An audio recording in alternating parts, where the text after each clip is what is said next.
ठरलं तर मग या मालिकेच्या येत्या भागात आपल्याला पाहायला मिळणार आहे की अर्जुन आणि सायली बाहेर गेलेले असतात।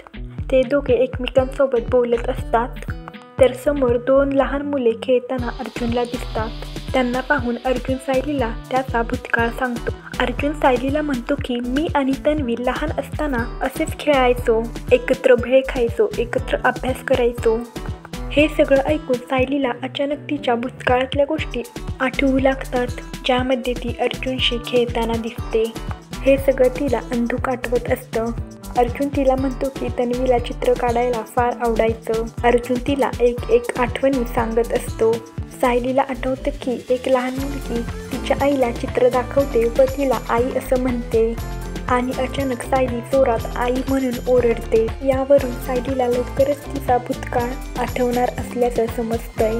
आता मधुभाऊ शुद्धीवर आल्यावर सायलीला तिचा भूतकाळ समजणार की त्याआधी सायलीला सगळं आठवणार हे आपल्याला येत्या भागातच पाहायला मिळेल। असेच नवीन व्हिडिओ पाहण्यासाठी या चॅनेलला सबस्क्राईब करा व व्हिडिओला लाईक करा आणि शेअर करा।